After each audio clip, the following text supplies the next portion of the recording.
iniciada.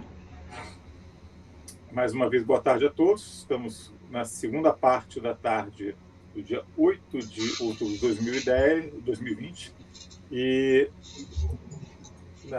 a reunião é da segunda turma da segunda Câmara, da segunda sessão de julgamento do CARF. E, então, a segunda parte da tarde, estamos com o tema contribuições previdenciárias e paramos para um breve intervalo e estamos diante do processo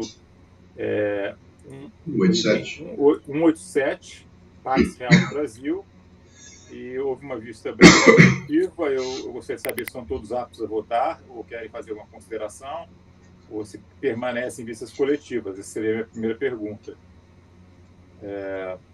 Se ninguém se manifestar, eu vou dar início à votação. Para mim está ok. Ok, então vamos começar a votação. Então, o relator encaminhou, né? Mário, repete, por favor, só para constar na gravação, teve encaminhamento de voto como relator. Ok, presidente. Conhecendo o recurso no mérito negado provimento. Ok. Martim, como vota? Acompanho o relator. Ricardo? Acompanho também. Ludmila? Acompanho. Caio? Acompanho. Leonan? Acompanho também. Juliano? Acompanho o relator, presidente. Também acompanho. Então podemos passar ao item 188. Pedracon Mineração, ainda com o doutor Mário, por favor. Ok, obrigado, presidente. Esse caso da Pedracon tem uma preliminar intempestividade. Então, se vocês quiserem me ajudar, já fazer uma pesquisa, eu passo aqui as coordenadas, vocês, por favor, me ajudem. O AR folha 700 e a impugnação, o recurso, perdão, folha 707. E tem um incidentezinho aí, que tem na folha 707, no recurso, a servidora fez uma coisa que não deveria, que ela já põe assim, recurso, recebo tempestivamente o recurso. E aí depois, aí nós vamos até lá na folha 1287 e 1290,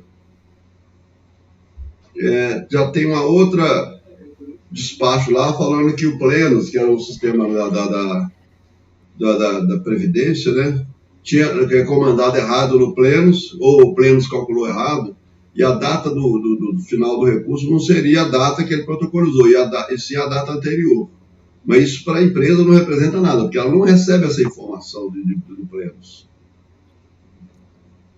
Vou abrir aqui também, a gente vai trabalhando juntos.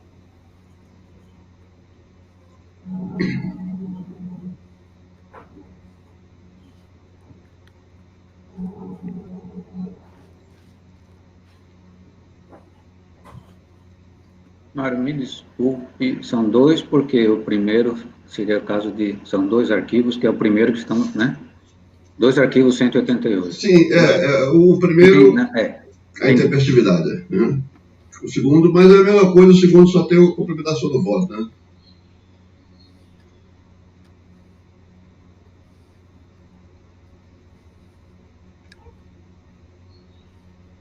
Estão te escutando, Ronier.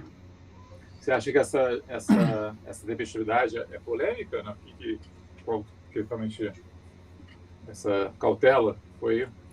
Porque é 24 de agosto e ele apresentou 26 de setembro. Isso. O detalhe é só o protocolo aí, né, entre aspas, da servidora que apoia. A empresa apresenta recurso tempestivo, conforme Plenos. Mas essa informação a gente não costuma considerar, Mário. É uma informação que é comum vir errada, a gente ignora, digamos, né? Nós que fazemos a análise, então, o que importa mesmo é as datas que constarem ali. Ok. Conferiram aí as datas, então? Ele chega a fazer alguma preliminar de tempestividade, não? Defendendo a tempestividade do recurso? Não. Eu acho que você contou o termo inicial foi segunda-feira, porque 24 de agosto, quando ela foi cientificada, é uma sexta. Então, o termo inicial é segunda-feira, que é o primeiro dia útil subsequente. Então, acho que está tempestivo.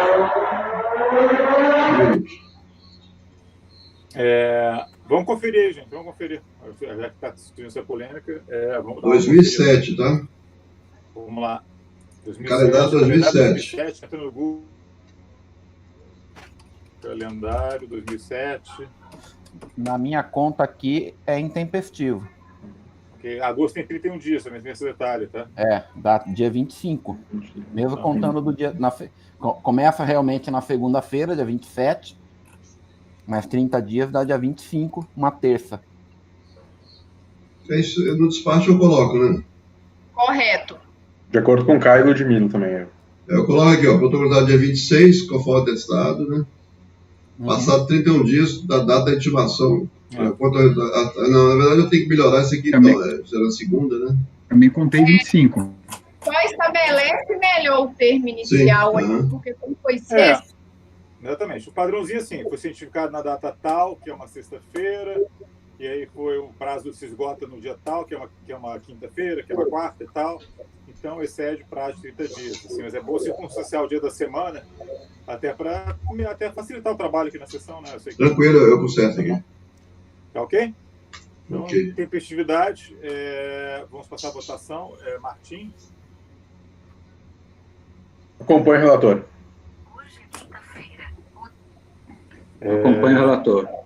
Acompanha. Ludmila. Acompanhe o relator. Caio, Leonan. Acompanhe o relator, presidente. Acompanhe o relator, presidente. Ok, então ficou por unanimidade de votos não conhecer do recurso da Pedracom, que foi o item 188. Vamos ao item 189. Prefeitura Municipal de Itaquaquecetuba. Essa é em São Paulo, provavelmente, não vão? É São Paulo. Mas com esse nome só podia ser nome Tupi-Guarani, né? É São Paulo. Então, vamos lá. 188, por favor. Minutinho. Me perdi, peraí. Esse foi o... É o 89 agora, né? Não, esse foi o Pedracom 188. Agora vamos para o 189. Agora é o 89. Isso, agora é o 189, Prefeitura Municipal de Itaquaquecetuba. Esse aqui é um pedido de restituição relativo a aquelas contribuições para vereadores. E foi deferido uma parte por decadência, prescrição, na verdade, né? E também compensação de ofício. A prefeitura está se rebelando, né, se contestando os dois motivos. Ela não concorda com a compensação de ofício e alega que não teria havido decadência por causa de uma ação judicial. Mas, na verdade, essa ação judicial ela era movida pela Câmara, não era nem pela prefeitura. E foi julgada sem resolução de mérito justamente pelo fato de considerou que ela não seria competente para pleitear e também não teve ação da prefeitura. Recurso interposto contra o despacho decisório que decidiu pela procedência parcial de pedir restituição de contribuição previdenciária apresentado pela recorrente a ser identificada. Valores de contribuições previdenciárias sobre remunerações pagas a vereadores do município no período 298 a 999, em virtude de decisão do STF que afastou essa tributação. Os valores objeto do pedido foram recolhidos em procedimento de parcelamento junto à Procuradoria, no período de 2.2000 a 1.2005, mas conforme apontado, refere-se a competência 298 a 999. Foi decidido pelo deferimento, considerando a extinção do direito relativo aos recolhimentos ocorridos no período, deferimento parcial, perdão, recolhimento do período 2.2000 a 3.2003, haja visto o decurso de prazo de mais de 5 anos, contada a data do pagamento indevido da data de publicação do requerimento. A requerente foi comunicada das verificações preliminares para o pagamento do crédito reconhecido e constatações de débitos em parcelamento. E aí foi informada que seria procedida a compensação de ofício do valor do crédito reconhecido com os débitos contando o referido parcelamento. Esclarecendo que a época da procuração do requerimento, o contrato de vigência, aqui tem um detalhe também processual, tá, gente? Segundo a CIN 15 de 2006, o recurso era direto para... o recurso não era direto para o Conselho Superior de Recursos, no Conselho da Câmara Superior da Previdência, me fugiu o nome dela aqui. Então, não tem julgamento de piso da delegacia de julgamento. Como no período estava em vigência essa IN 15, eu estou acatando, julgando sem ter tido julgamento da delegacia de julgamento. Pedi para fechar a porta aqui, que está barulhento. Então, o processo não foi julgado em DRJ, porque à época do deferimento, o rito processual era direto para aquele Conselho Superior da Previdência. Depois, na própria IN, teve uma alteração na própria IN, falando que seria para o segundo conselho e atualmente para o CARF, né? Relativamente à competência para a decisão, então eu estou defendendo isso aqui, ó. Artigo 15 da decisão sobre requerimento de restituição compete ao titular da DEF e da decisão que indeferir a restituição pleiteada caberá recurso para o segundo Conselho de Contribuintes.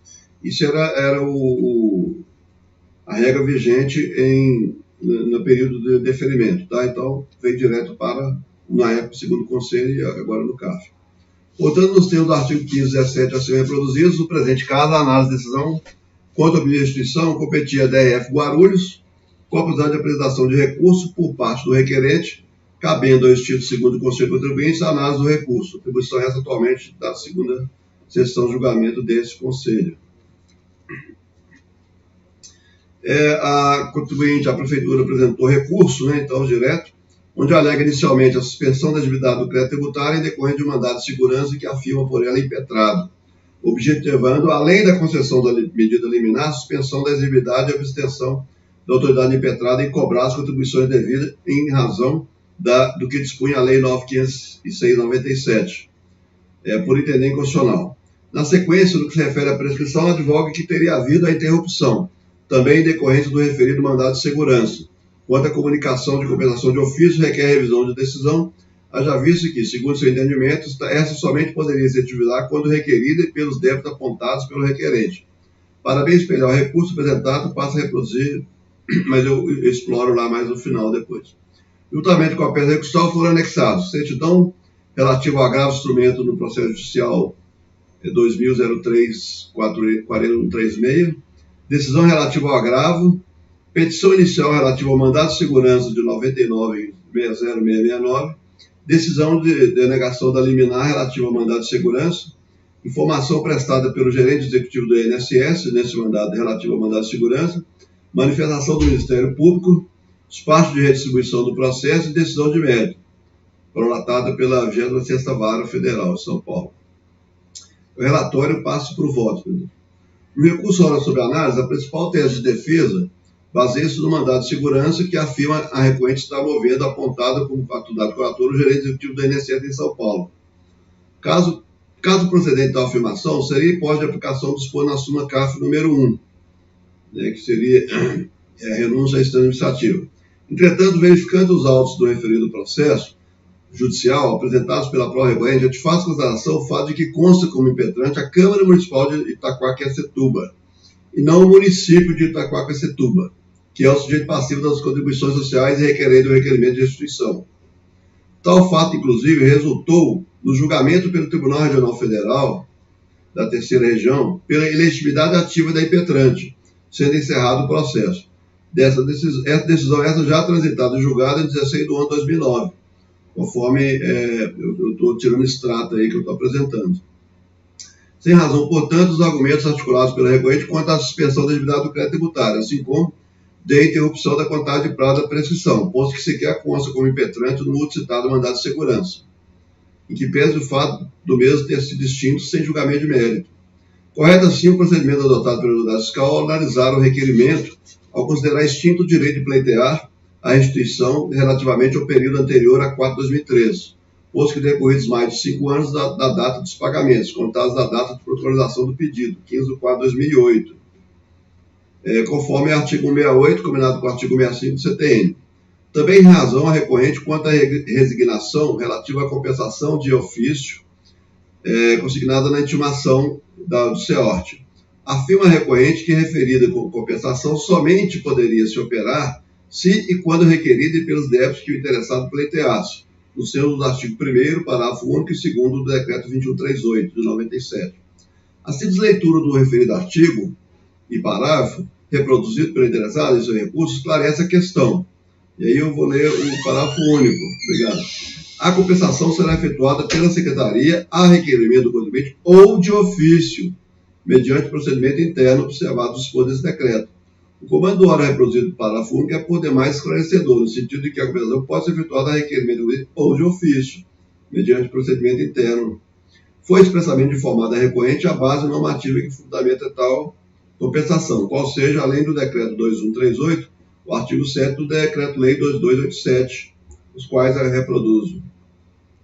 Portanto, os procedimentos adotados decorrem de expressa previsão legal, sendo a atividade administrativa vinculada e obrigatória, cabe à autoridade tributária proceder à devida compensação nos exatos termos previstos na norma, não merecendo qualquer reparo a tal procedimento. Pelo exposto, voto por conhecer do recurso, no mérito, negar-lhe provimento. Esclarecimentos, dúvidas? Lembrando que aí nós estamos num período, o pedido foi formulado depois daquela decisão, prazo da lei complementar 118/2005. Então, o prazo não é decenal para esses pedidos, né? Foi formulado administrativamente já em 2008. Não sei se tem alguém fazer algum comentário, senão eu passo adiante aqui. Vamos acolher a votação. Doutor Martim. Eu acompanho o relator. Ricardo. Acompanho. Também acompanho. Caio. Acompanho. Leonan. Eu acompanho também. Juliano. Acompanho o relator, presidente. Eu também acompanho. Então ficou negar provimento ao recurso para o item 189. Vamos ao item 190. São dois da mesma empresa. Ok. O 190 é o lançamento... Oi, perdão. Mário. Ok, obrigado. O 190 aqui os sindicatos eletricitários do sul de Minas Gerais. O item 190 é o lançamento da contribuição devida, em tese devida pelo sindicato, relativa à prestação de serviços por cooperativa de trabalho, os 15%. Eu estou afastando essa tributação com base na decisão do Supremo, que declarou inconstitucional. E o 191, ele trata, a multa decorrente da prestação de informação relativa a isso mesmo. Eu estava julgando o CFL 68. Então, dá para aplicar o julgamento, a gente pode fazer o julgamento em conjunto, porque o afastamento da tributação aqui reflete no cancelamento do outro. Tá? Então, vamos fazer uma leitura aqui. Então, trata-se de lançamento, crédito tributário lançado relativo à falta de recolhimento e recolhimento a menor de contribuições sociais devido à Seguridade Social decorrente da contratação de serviços prestados por cooperados, por intermédio de cooperativa de trabalho. Artigo 23, inciso 4 da Lei 8.512. O procedimento fiscal relata que, analisando os documentos, constatou-se que os sindicatos eletricitários contratou a Unimed Poços de Caldas, a Sociedade Cooperativa de Trabalho e Serviços, e também a Unimed Pouso Alegre, Unimed Sul Mineira, tá? Através de contrato coletivo para atender seus empregados. Foi ainda emitido o audio-infração da EBICAD e deixou de recolher as contribuições correspondentes, né, a contribuição dos 15%.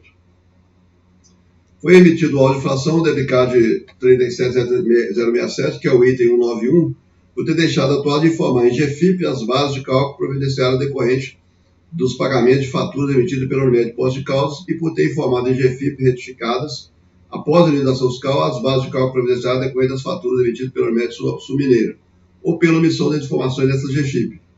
Inconformado com o lançamento, a autuada apresentou impugnação, onde, relativamente ao contrato da Unimed Poços de Caldas, advoga que não mantém sua responsabilidade.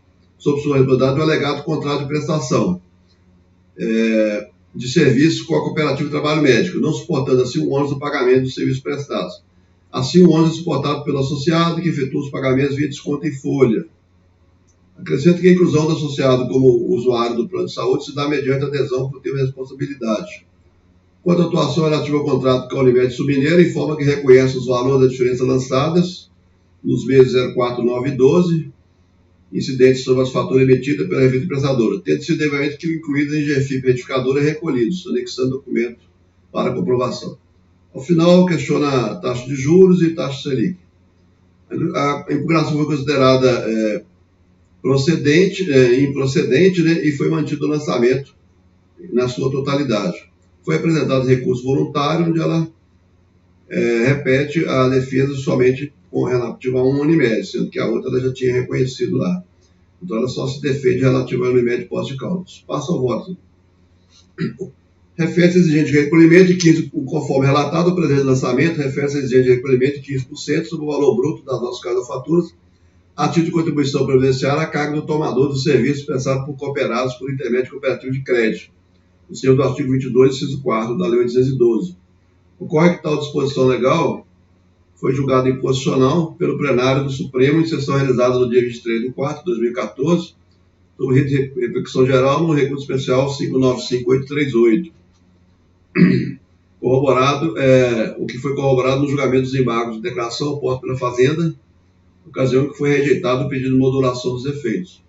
A tese firmada, no sentido que é inconstitucional a contribuição prevista no artigo 22, inciso 4 da Lei 812, que incide sobre o valor bruto da nossa fatura referente ao serviço prestado por cooperados, por intermédio de cooperativo de trabalho. Considerando que o único objeto da presente lei é o lançamento relativo à falta de recolhimento da contribuição de 15%, entre autuada, decorrendo do contrato entre a autuada e a Unimed Pós de Caldas, de prestação de serviço por cooperado por intermédio da cooperativa de trabalho, deve ser aplicado dispositivo assim reproduzido para efeito de afastamento da exação, ficando assim prejudicados os demais argumentos articulados do recurso. O disposto, voto por conhecer do recurso no mérito de dar-lhe provimento. Passar a votação. Martim. Acompanho o relator. Ricardo. Acompanho. Ludmila. Caio. Eu tenho só uma indicação, eu acompanho também o relator, Mário. Pois não. Lá no início do seu voto, lá no relatório, sim, você cita, conforme previsto no artigo 23, inciso 4 da Lei 812. 22, né? É 22, o artigo 23. Você sabe eu até estava conferindo aqui embaixo, na transcrição, 22. Ele fala do 23, mas o 23 não tem inciso 4. Esse erro do Datilov, estagiário desses problemas. Tá bom. Obrigado, né? Obrigado aí pela... Eu acompanho o relator. Leonardo. Também acompanho. Juliano. Acompanho o relator, presidente. Então, eu também acompanho, então ficou dar provimento ao recurso, 190, 191. Eu vou ler só o final do dispositivo aqui. Tá. Já corrigiu o 22 também nele, viu, Caio? Obrigado, já corrigi também no 191, 23. Nessa mesma sessão de julgamento, dessa segunda turma, foi dado provimento ao recurso relativo ao processo principal, eu cito o número dele aí, desse modo, considerando que o único objeto da lei é o lançamento de multa pela falta de informação e de efeito da contribuição de 15%, ao direito aos contratos firmados entre a atuada e a cooperativa de trabalho, que deixou de descarregar como hipótese de incidência. Também a forma do quanto decidido no processo relativo ao lançamento da contribuição deve também ser afastada da presenização. Ante os pontos, voto por conhecer do recurso no mérito da área de provimento. Ok. Martim, como vota? Acompanho. Ricardo. Acompanho. Ludmila. Caio. Acompanho. Leonardo. Acompanho. Juliano. Acompanho o relator, presidente. Também acompanho, então ficou dar provimento ao recurso, também para o 91, eu agradeço o Mário pela presteza aí no relato. Antes de a gente passar para os próximos, que seriam do Juliano, correto? Só que tem um que ficou para trás, que é uma Vistas. Aliás, ficou um também que eu acho que é da Ludmila para trás, não sei se ela está pronta também. Que é o... Esqueci. Esqueceu? Não, mal. Mas aí vou tentar aprontar para amanhã, senão vai ter que... Não, fazer, a gente faz hoje, vou olhar, na hora que der um tempo. Tá.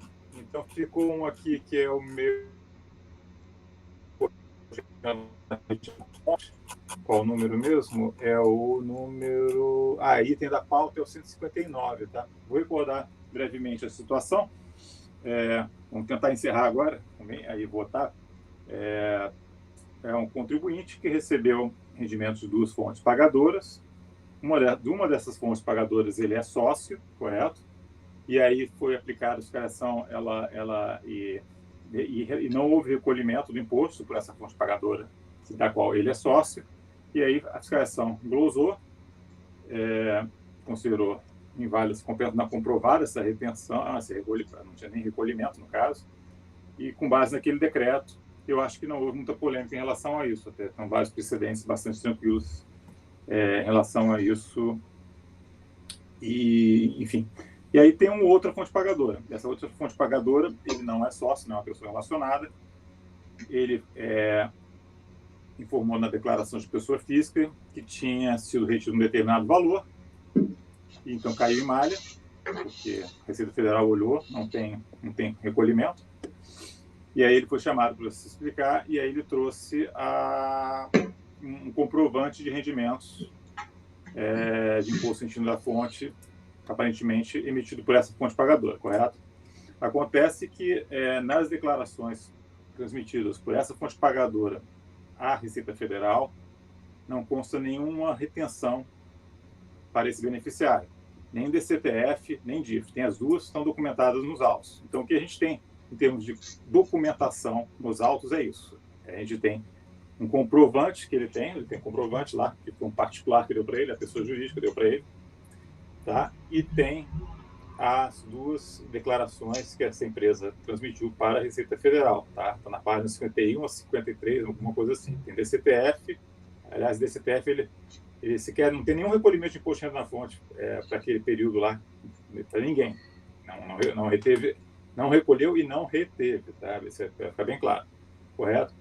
E também nos autos ele não chega, não está comprovado nos autos que houve algum tipo, não tem nenhuma prova trazida pelo contribuinte além do comprovante de rendimentos, tá? Um prova que tem isso. Ele poderia ter trazido o extrato. Na verdade é uma questão fácil de comprovar, né? O Ricardo mencionou, basta ele chegar lá na Receita e mostrar que, foi aqui eu recebi, tinha 1.000 para receber, eu preenchi porque eu recebi 1.000 e me foi descontado 200. Então, ali sim, aí ele ia mostrar que foi depositado só R$800 na conta dele. É uma prova fácil de fazer para o contribuinte. Mas a única prova que ele trouxe é isso. E ele insiste nisso, né? Que eu trouxe a dedução, eu trouxe o comprovante, então isso é suficiente. Tá? Essa é a questão, basicamente. E aí, o Martim, ele trouxe uma declaração de voto, que pode ser um voto vencedor, tá? E aí, fundamentalmente, comprovante de rendimento, proteger essas provas, que é o que se tem nos autos, tá? Enfim, é isso. Passar a palavra para o Martim, por favor. Fique à vontade, Martim. Bom, pessoal, eu fiz uma declaração de voto, que se eu for vencido, então eu vou já anexar ela. Eu só venho dentro da minha pasta, então no mês de outubro de 2020, tá ali solta, eu criei uma pasta chamada declaração, item 159, que é o da pauta, declaração de voto. Ali dentro vai ter o arquivo em Word, que tem um voto do Rony, e aí embaixo vai ter a declaração, e também tem alguma jurisprudência ali, eu salvei com o nome do relator, para facilitar um pouco, quando eu fizer alguma referência, para vocês irem olhando, e duas das jurisprudências que eu coloquei ali, eu cheguei a grifar alguns pontos em amarelo ali no próprio PDF, então, que é bem a parte que eu vou transcrever. Eu gostaria de fazer a leitura, né, de uma forma um pouco sintética, que são 3 páginas, né, das razões aqui, que eu acho que aqui eu vou explicar bem a minha fundamentação. A vênia diverge em parte quanto ao que foi manifestado pelo ilustre relator em seu voto, sendo ponto de discordância a manutenção da glosa por compreensão indevida de imposto retido na fonte da fonte pagadora em paz à indústria de papéis. De início, importa referir que o motivo da manutenção da glosa pela DRJ de origem foi que o contribuinte seria sócio administrador da referida empresa. Então, a DRJ, ali eu transcrevo o trecho, ele vai colocar que tanto da Impasa quanto da Simpel, ele seria sócios disso, das quais o contribuinte é sócio administrador. Na verdade, como o próprio Rony já falou, e como está no próprio lançamento, como está em qualquer outra parte do processo, ele somente seria sócio administrador da empresa Simpel, com a qual eu não divirjo do Rony, e está tudo ok. Mas a DRJ, ela julga com base numa premissa equivocada. Bom, prosseguindo. No entanto, conforme o relatório do conselheiro relator, a acusação fiscal somente referiu que o contribuinte seria sócio administrador da Simpel, conforme folhas 44 e 55 dos autos. Em relação à glosa por compensação indevida quanto IR-fonte do recebimento da empresa Simpel, comum o entendimento do legislador, pois para tais casos, a simples demonstração de que houve retenção não se mostra suficiente para afastar a glosa em razão da responsabilidade tributária solidária. Todavia, quanto à glosa de compensação indevida de imposto de retiro na fonte da fonte pagadora Impasa, entendo que, não havendo acusação fiscal alguma de que o contribuinte seja sócio administrador da referida empresa e tendo o contribuinte apresentado em relação a tal rendimento, comprovante de rendimentos pagos e de retenção de imposto na fonte, conforme folha 15 dos autos, documento este assinado e com carimbo da empresa, essa colegiada turma julgadora, em outra composição, FRIS, já entendeu que, eu grifei, o texto de ementa aqui, tá? O imposto de renda poderá ser deduzido na declaração de rendimentos se o contribuinte possuir comprovante de retenção emitido em seu nome pela fonte pagadora dos rendimentos. É um acórdão de 2018 da relatoria da Júnior. Transcrevo o trecho do julgado. A parte grifada ali. Sendo assim, o fato da fonte pagadora eventualmente não ter feito o recolhimento dos valores retido ou não ter apresentado DIRF relativo às mencionadas retenções, não pode ser causa de indeferimento das deduções pretendidas. Ou seja, se a obrigação do beneficiário de pagar o imposto de renda permanece ainda que a fonte pagadora não tenha procedido à retenção, é justo concluir que este também deverá ser direito à dedução dos valores retidos, ainda que estes não tenham sido repassados ou declarados pela fonte pagadora pela Receita Federal. Portanto, nos casos em que o contribuinte não é administrador da fonte pagadora, para se afastar a glosa por compensação indevida, basta que seja apresentada a prova de que houve a retenção, por meio de comprovante de rendimentos pagos e de retenção de imposto de renda na fonte, é o documento que apresentou, né? Ou outro documento capaz de fazer tal prova, nos termos da súmula CARF 143. A prova do imposto de renda retido na fonte, deduzido pelo beneficiário na apuração do imposto de renda devido, não se faz exclusivamente por meio de comprovante de retenção emitido em seu nome para a fonte pagadora dos rendimentos. Então, até a palavra exclusivamente se mostra que esse é um documento que se utiliza e pode ser utilizados outros documentos. Portanto, em caso, não se exige prova do efetivo pagamento pela fonte pagadora do imposto de renda retido, sendo suficiente a prova de que houve a retenção do imposto pela fonte pagadora. Em igual sentido, cito o acórdão número 2402-007-476, de autoria do conselheiro João Adnucci, julgado na ação de 10 de julho de 2019, onde igualmente se entendeu que, aqui é o texto de ementa, o imposto retido na fonte pode ser reduzido na declaração de rendimentos se o contribuinte possuir comprovante de retenção emitido em seu nome pela fonte pagadora. Oportuno transcrever trecho desse voto para quanto a ser prescindível a comprovação que houve pagamento do imposto pela fonte pagadora, sendo tão somente necessário que o contribuinte comprove que sofreu a retenção, para fim de afastar a glosa da compensação indevida. Aí, na transcrição, a parte grifada é: comprova que o sujeito passivo sofreu a retenção, ainda que a fonte pagadora não tenha efetuado o recolhimento do imposto retido. Cito ainda como razão a incidir o artigo 87, parágrafo 2º do Regulamento do Imposto de Renda vigente à época e o parecer COSIT número 1 de 2002. Então, ali o artigo 37 vai falar que do imposto poderão ser reduzidos o imposto de renda retido na fonte, poderá ser reduzido na declaração de rendimentos, se o contribuinte possuir comprovante de retenção emitido em seu nome pela fonte pagadora de rendimentos. Então, o comprovante feito por um particular, como o Rony comentou, é o documento que a legislação diz que pode ser utilizado.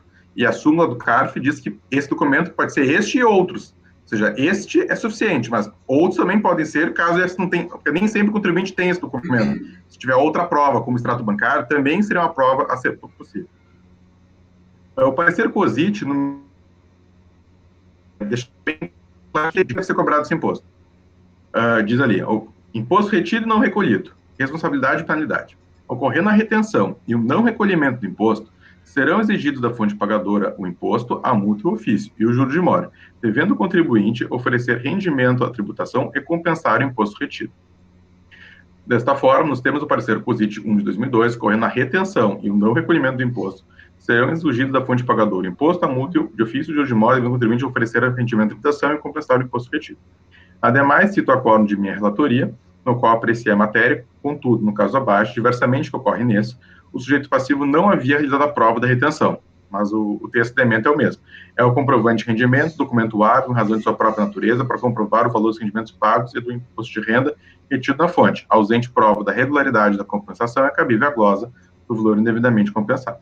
Acrescento, por fim, que não se trata de aplicar a súmula CARF 73, que é a que o conselheiro Rony utilizou, que é aquela que afasta somente a multa. Então, somente afastar a multa de ofício, mantendo a glosa da compensação de ofício. A referida súmula é aplicada nos casos em que houver erro no preenchimento da DRPF, o que não é hipótese dos autos. A redação da súmula é clara. Erro no preenchimento da declaração de ajuste do imposto de renda causado por informações erradas prestadas pela fonte pagadora não autoriza o lançamento da multa de ofício. No caso, entendo que não se trata de considerar que a fonte pagadora prestou informação errada ao contribuinte, e por tal razão consequentemente, levaria o contribuinte a cometer erro de preenchimento na DRPF. A situação dos autos é diversa.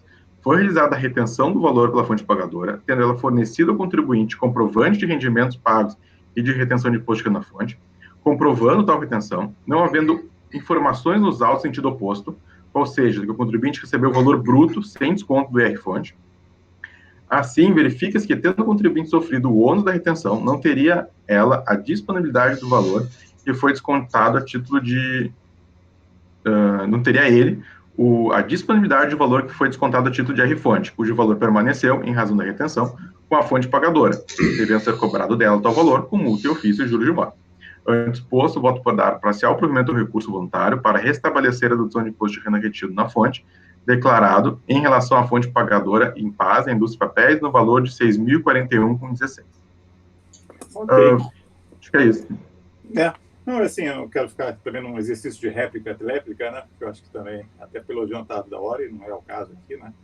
As razões estão bem postas pelo Martim. Só faço alusão aqui no caso aqui, por exemplo, do acórdão do João Dinucci, a gente não sabe, quem abriu o acórdão vai ver que não tem a menor ideia do porquê que houve a glosa, só diz que há uma glosa ali, mas a gente não sabe se exatamente mesmo como a glosa foi motivada porque tinha informação na DIF, na DCTF, não tem absolutamente nada. E no acórdão da Júnia, por exemplo, tem a situação adversa. Eu estava nesse julgamento e votei porque na etapa recursal o contribuinte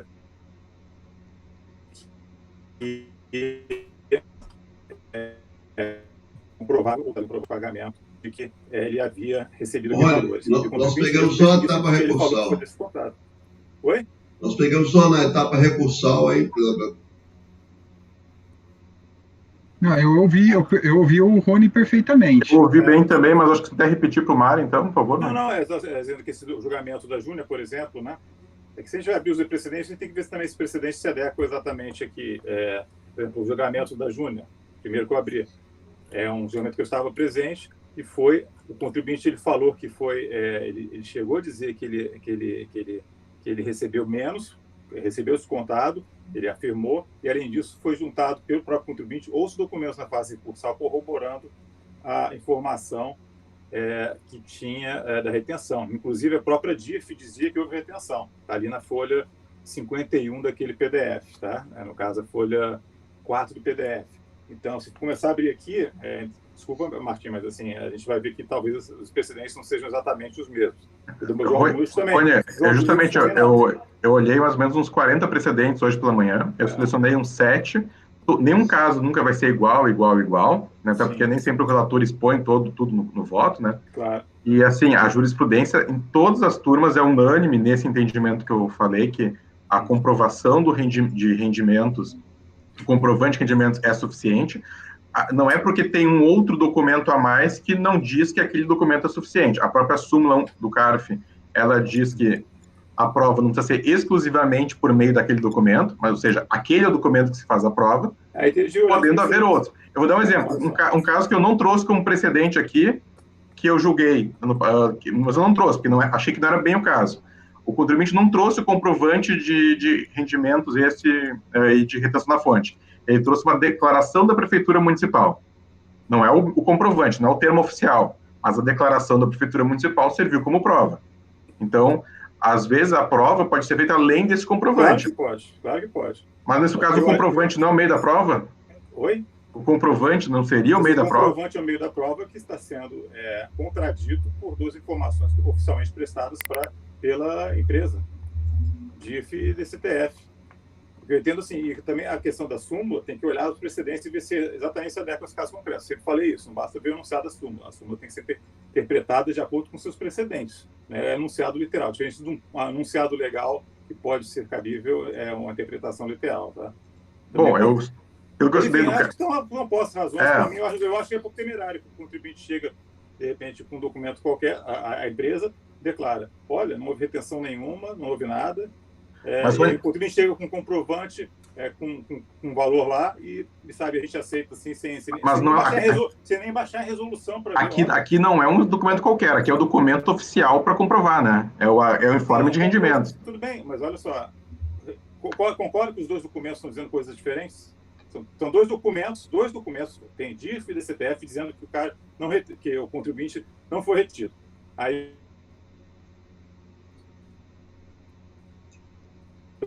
tem três documentos, uma coisa e outro dizendo outra coisa. Tá? Acho que, no mínimo, por cautela, mas no mínimo, já que se entenda, baixar uma resolução para o contribuinte demonstrar, porque em momento nenhum ele chega, não, eu fui realmente retido. Ele só diz, não, o comprovante é hábil e não quero mais nada. É tipo aquela situação, eu não posso fazer paralelo aqui, senão as pessoas tomam muito o pé da letra, mas com despesa médica, ele chega com recibo, tá, em tese, é um documento hábil, mas pode ser exigido a tua comprovação. Senão a coisa fica assim, né? Tem uma série de informações na Receita Federal de que não houve retenção alguma. Aí ele traz só um documento, né? Um documento assinado, carimbado, tudo bem. Mas de um particular lá, e isso se contrapõe a informações prestadas perante um órgão oficial, que é a Receita Federal, pela empresa, eu acho temerário, tá? Mas ainda que seja temerário, a legislação é justamente nesse sentido. O contribuinte, ele... Eu não interpreto assim, a interpretação... Aí é a interpretação da legislação. Então, a minha versão o contribuinte, vou pegar um caso, esquecer que tem alíquota de isenção, coisa assim, o contribuinte recebe R$10 mil. Vamos pegar uma alíquota de 20%. O contribuinte teve 2 mil retido. Ele tem lá um comprovante. 10 mil, 2 mil retido. Esse é o informe de rendimentos dele. Aí ele pega... E caiu 8 mil na conta dele. Vamos dizer que ele não juntou esse comprovante, não tem mais que isso há muitos anos. Tá. Ele pega esses 8 mil, oferece tributação 10 mil, diz que foi retido 2 e declara isso no seu imposto de renda. Okay. Chega a fiscalização e ele entrega esse... com que documento tu utilizou para fazer imposto de renda? Eu utilizei esse documento aqui, que diz que dos 10 mil só caiu 8 mil na minha conta porque o 2 mil foi retido. Aí, o que a gente está dizendo agora? Que quem tem que pagar esses 2 mil é o próprio contribuinte, porque a empresa que é a devedora do 2 mil, que tanto é que as empresas ficam devendo imposto de renda retido na fonte, porque a empresa ela deu esse documento para o contribuinte e ela deixou de informar para a Receita, em DIRF, essa informação. Então, no cruzamento da Receita lá, deveria ter verificado o quê? A pessoa jurídica deveria ter sido autuada por ter omitido essa informação, porque ela declarou num documento da Receita, que aquele documento é feito pelo site da Receita, aquele informe de rendimentos, fez aquela informação e, paralelo, ela dá uma informação diversa na DIRF, na DCTF. Mas Martins, só um ponto que é básico. Você está dizendo que ele recebeu 8 mil na conta. Aqui a gente não sabe, não tem nenhum comprovante de que ele tenha... Mas ele nunca foi intimado para dizer o contrário. Ele impugnou com um documento oficial, e aí, por ter informações na Receita de que a empresa sonegou, informou uma DIRF errada, informou... A gente não sabe se a empresa está sonegando. Pode ser ele que tem esse documento, pode ter sido uma falha da empresa, ele está aproveitando, ou ele pode ter algum acerto com a empresa. A gente não sabe o que está acontecendo. Eu acho que não há elementos suficientes aqui. Eu estou com duas informações, cada uma dizendo uma coisa, e eu não acho, desculpa dizer, repito, que esse comprovante aí tem um peso maior, porque no fundo vai ser isso. Não, isso aqui está na legislação e tal. Quer dizer, a questão dos precedentes, eu não sei. Aí teria de estudar direitinho quais são os precedentes de súmula e tal, para ver se é exatamente sua interpretação. Mas realmente eu não concordo com essa... Alguns comentários. Esse processo do Aldinut não foi para a Câmara Superior, não teve recurso especial, é de 2017. O da Júnior também não teve recurso especial parte da Procuradoria. O do Cleberson também não teve recurso da Procuradoria, e são todos de 2017 e 2018. As turmas extraordinárias têm julgado essa matéria de forma unânime. Tem voto da Cláudia, da Mônica, do Virgílio, todos em igual sentido. Tem que olhar as situações, né?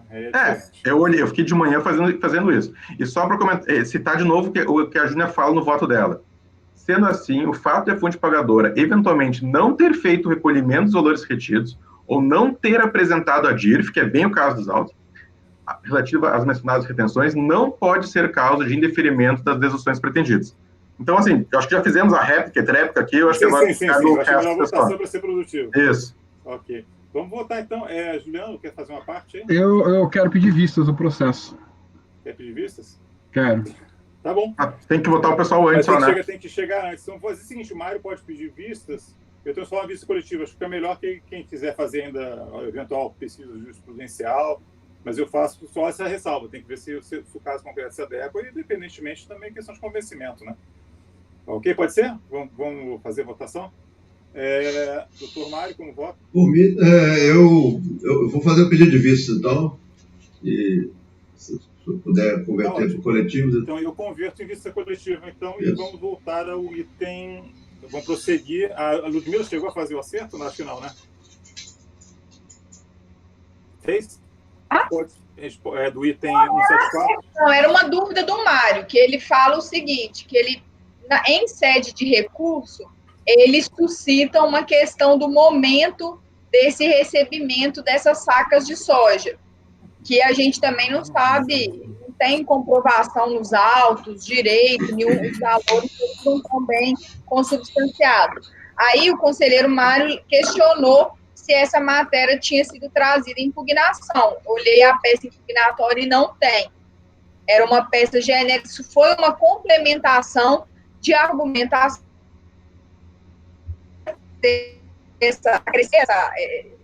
essa ponderação que a parte trouxe, mas, de toda sorte, a míngua de documentos comprobatórios não teria como acolher a tese dela. É só alegação ainda em sede recursal. Tá, só recordando um pouquinho o caso, é 174, né? A gente tem que ver aqui qual foi a... Estou abrindo o processo. Eu cheguei a apagar aqui, eu tinha... É 174, que é aquele confuso que eu até tinha sugerido, porque ele meio fala de reformar-se impégios, que o arbitramento do valor das sacas de soja, diz ele que foi feito a menor do que o que efetivamente se concretizou, e é o que muda o pedido, que antes ele pediu o cancelamento da autuação e depois ele passou a fazer a retificação da autuação e não sei o quê. Então, eu fiz um cotejo, né? Eu vou fazer os apontamentos desses erros, mas eu não vou colocar no dispositivo, não. Vai ficar só ante o exposto, nego o provimento ao recurso. Ok. Apontamento foi de quem mesmo? Que tinha... Mário. Do Mário. Mário, como é que se fica, então, em relação a... Pode dizer o dispositivo, então, como é que vai ficar? Só pra gente... Nego o provimento ao recurso. Mas você não tinha colocado parcial, conheço parcialmente? Isso, eu tinha, mas eu estou mudando, porque na verdade, a reformar-se impégios, eu estava falando que eu não ia reconhecer porque era reformar-se impégios, mas objetivamente, ele não pede nada disso. Ele faz uma modificação de pedido, que antes ele pedia o cancelamento, né, um pedido maior, digamos assim, e agora ele pede uma retificação do lançamento, um acerto do lançamento. Só que, como ficou até esquisito colocar isso, né, no salvo quanto ao... Eu vou fazer esses apontamentos, mas eu vou negar provimento. Ok. Você vai falar lá daquele negócio da soda, tá? Tranquilo. Isso, bom. Tá pronto para votar, doutor Mário? Perfeito. Perfeito o quê? Tá pronto para votar? Sim, senhor. Então, pode votar. Eu acompanho o voto da relatora, presidente. Ok. Martim? Eu me acompanho. Ricardo? Acompanho. Caio? Acompanha a relatora. Leonardo? Acompanho também. Juliano? Acompanha a relatora, presidente. Também vou acompanhar. Então, fica negar provimento ao recurso pela unidade, o item 174. E lembrando que 159 e 161 ficou vistas coletivas. E vamos passar para o item, agora sim, com o doutor Juliano, né, Juliano? Exatamente. Tem alguns... Tem 192, Agroindustrial Oeste Paulista. Perfeito. Isso aqui, pessoal, é uma CFL 37, deixar 12% da contribuição social. O acórdão da DRJ é da DRJ de Ribeirão Preto, que, por unanimidade de votos, julgou a impugnação procedente em parte, faltou um em aí, mantendo-se parte do crédito tributário até o reconhecimento da decadência ocorrida nas competências de maio de 2001 a setembro de 2002, exceto o levantamento de setembro de 2002 e a manutenção dos valores lançados relativos às competências de 10 de 2002 a 11 de 2002. Lembrando que o lançamento se refere ao período de apuração a maio de 2001 a 11 de 2002.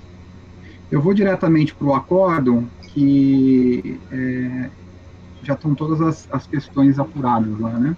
A DRJ reconheceu a decadência em parte do lançamento. Vejamos, considera-se que o presente lançamento fiscal data de 1º de 10 de 2007, data da certificação do sujeito passivo. Pense que as contribuições relativas às competências de maio de 2001 a novembro de 2001 restaram atingidas pela decadência, não importando qual regra se adote para início da contagem do prazo de 5 anos. As contribuições relativas às competências de dezembro de 2001 a setembro de 2002 são alcançadas pela decadência apenas se observado o pagamento parcial da obrigação.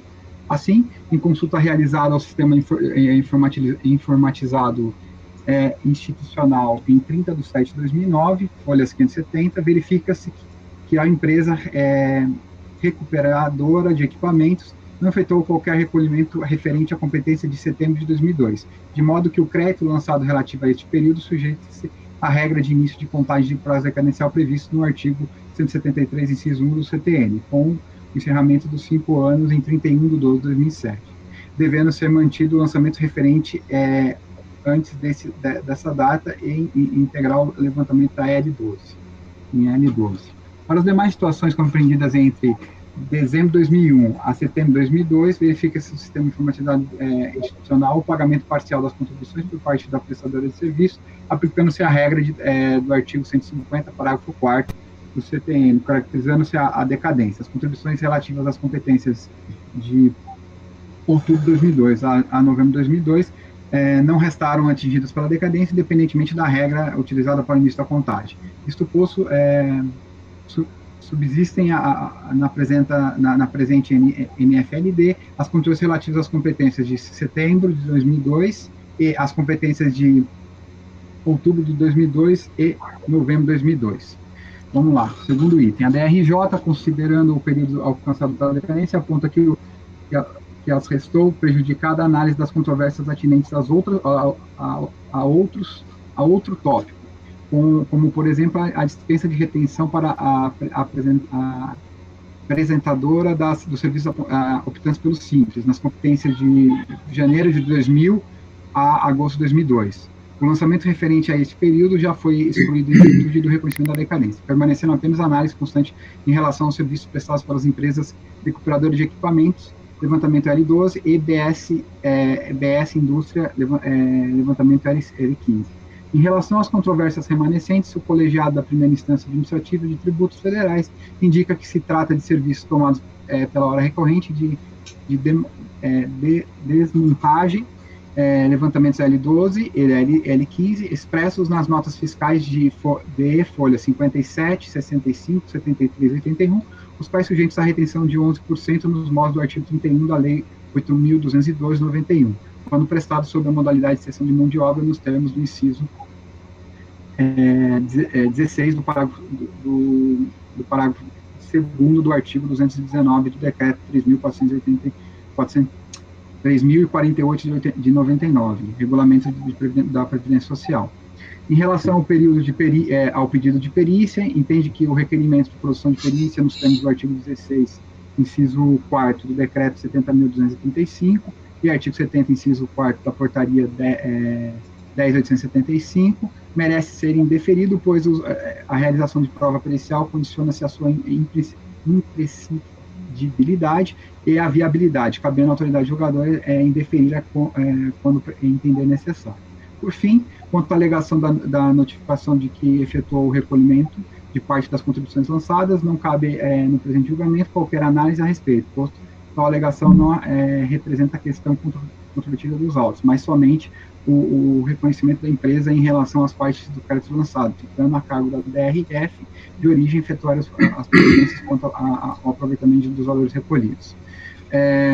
No recurso voluntário, interposto em 18 de dezembro de 2009, folha 602 e folha 602 a 636, o sujeito passivo apresenta sua peça recursal com os seguintes tópicos: a tempestividade, breve resumo dos fatos, razões de improcedência da autuação, vício material e identificação, afronta ao artigo 142, no mérito da ausência de prestação de serviços excetuados mediante cessão de mão de obra, conclusão.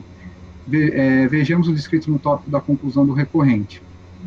Expostos, o recorrente requer que, preliminarmente, seja reconhecido o vício material do lançamento por afronta ao artigo 142, ante a ausência de comprovação de ocorrência do fato gerador da tipificação legal da obrigação tributária, e, no mérito, que seja julgado integralmente improcedente o lançamento, ante a comprovação de que os serviços não foram executados mediante cessão de mão de obra. Passa ao voto. O recurso voluntário atende todos os pressupostos de admissibilidade. Quanto à questão a questão preliminar de vício, eu estou dizendo que não existe, porque o agente agiu nos moldes do artigo 142. E, no caso em tela, também não dá que se falar em ocorrência de inversão do ônus da prova, pois, uma vez identificada a falta tributária e lavrado o lançamento fiscal pelo agente autuante, cabe a recorrente demonstrar e comprovar que os serviços tomados não correspondem à cessão de mão de obra. Outra assim, o lançamento do crédito tributário, objeto dessa lide, observa os requisitos do artigo 56 do decreto 70.235/72. Por tudo exposto, neste tópico, concluímos que não há razão recorrente contra a existência de vício material do lançamento.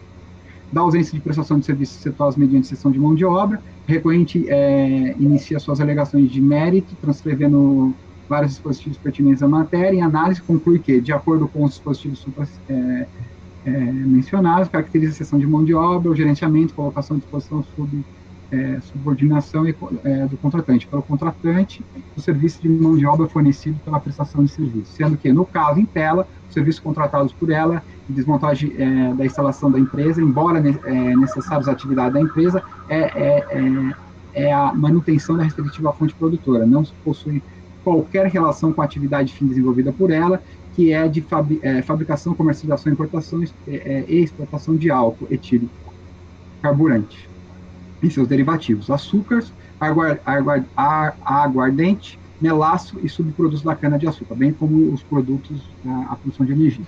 Nesse giro, a recorrente, buscando demonstrar que não se trata de serviço de mão de obra, logo sujeitos à retenção de 11% da contribuição social, entre outros, alega que, aí traz várias alegações nesse sentido.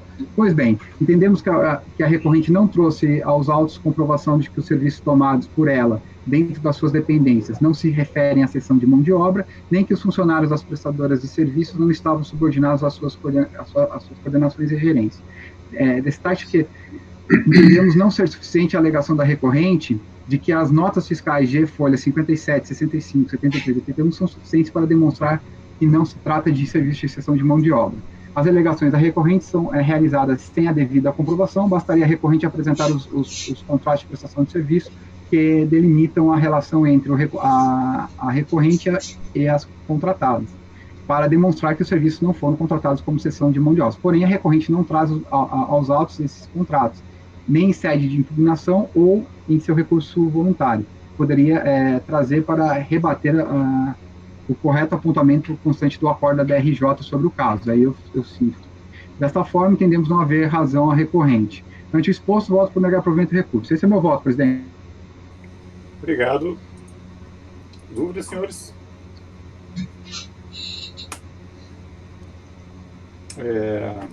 Vamos passar a votação, então.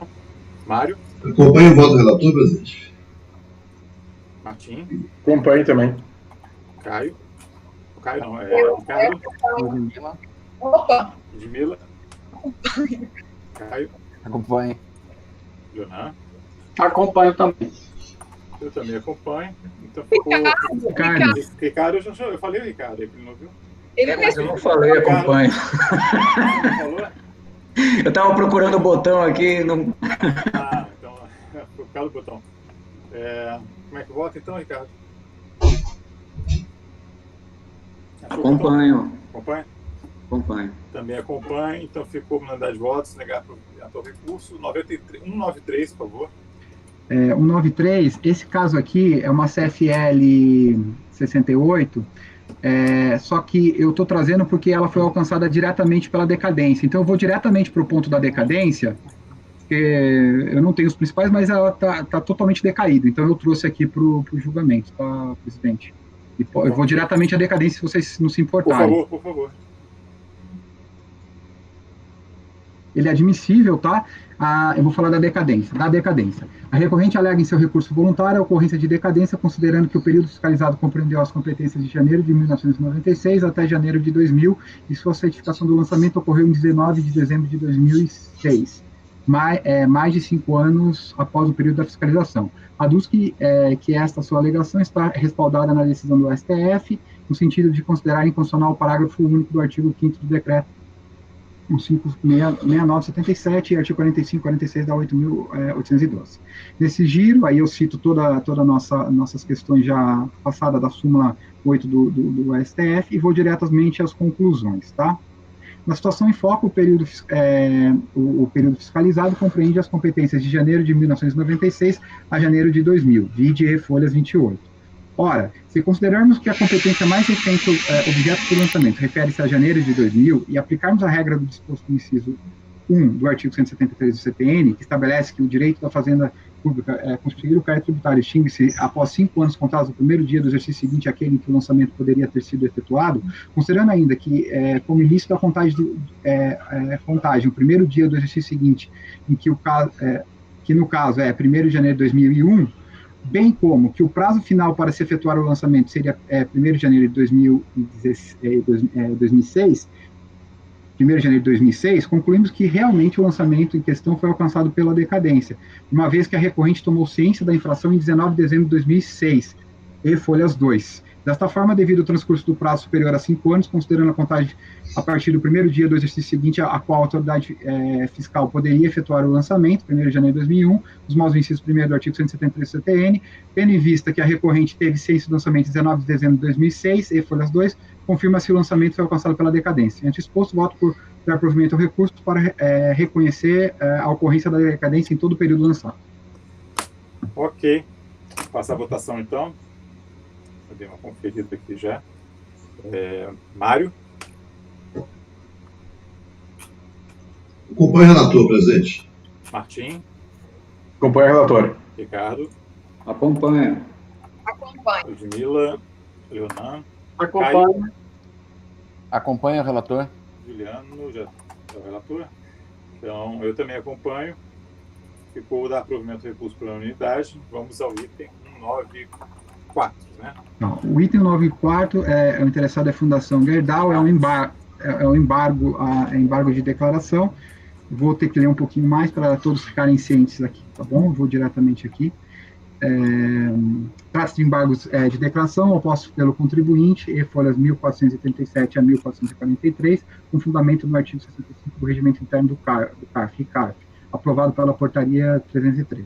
Em razão da omissão contida no acordo 2202.004.807 e folha 1352 a 1362, que constou como relator o ilustre Dr. Martim da Silva Gestos, julgado em sessão de julgamento em 13 de setembro de 2018, cuja ementa segue abaixo. Vamos lá, eu vou diretamente aqui, não vou ler a ementa, vou aqui. Os embargos de declaração e exame da admissibilidade pela presidência da turma em 7 de outubro de 2019, a embargante foi intimada do acórdão, conforme a AR juntada aos presentes autos e folhas 1463. E dentro do prazo legal de 5 dias, após opor embargos de declaração em 14 de outubro de 2019. E folhas 1437 a 1443, alegando em síntese que o acórdão, ora embargado, foi omisso, pois desconsiderou que o Supremo Tribunal Federal, no julgamento do recurso extraordinário 595.838, declarou a inconstitucionalidade do inciso 4º do artigo 22 da Lei 8.212, com a redação dada pela Lei 9.876 de 99, e nos termos do artigo 62, parágrafo 2º do Regimento Interno do CARF. As decisões do STF oferidas em sistemática do artigo 543B do CPC deverão ser reproduzidas pelo CARF. Por esta razão, os autos foram encaminhados à presidência da turma para o exame da admissibilidade, que concluiu-se que pela admissão dos embargos, com fundamento no artigo 65, anexo 2 do regimento interno do CARF, aprovado pela portaria 343. Como o relator originário não mais integra esta turma, os autos foram distribuídos para minha relatoria. Da admissibilidade, conforme se verifica, os autos já devidamente analisados pela presidência desta segunda turma, o embargante foi intimado e o presidente acatou a admissibilidade.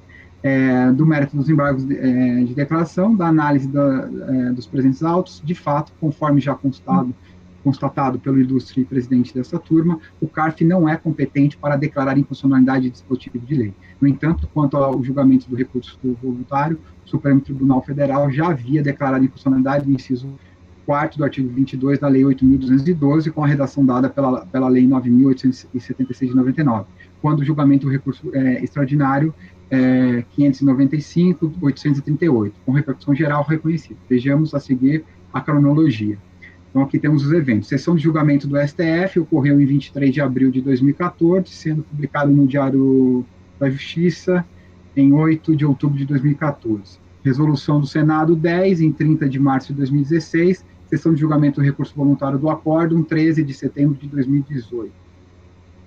Considerando que a inconstitucionalidade do inciso 4 do artigo 22 da Lei 8.212 não foi apreciada anteriormente sobre os fundamentos aplicados da súmula 2 e que o CARF não é competente para pronunciar sobre a inconstitucionalidade de lei, de rigor o acolhimento dos embargos de declaração opostos pelo contribuinte, eis que o julgamento do recurso extraordinário, com repercussão geral reconhecida e que se declarou inconstitucional o inciso 4, deixar de citar, deve ser reproduzida o entendimento disposto no parágrafo 2º do artigo 62 do RICARF. Por essa razão, com razão embargante, devendo ser acolhidos os embargos de declaração opostos com efeitos modificativos em razão do provimento parcial do recurso voluntário interposto contra a alegação da embargante quanto à inconstitucionalidade do artigo 22, inciso 4 da Lei 8.212, devendo ser exoneradas as cobranças relativas às contribuições previdenciárias incidentes sobre os pagamentos efetuados a cooperativas de trabalho. É isso, presidente. Não, tranquilo.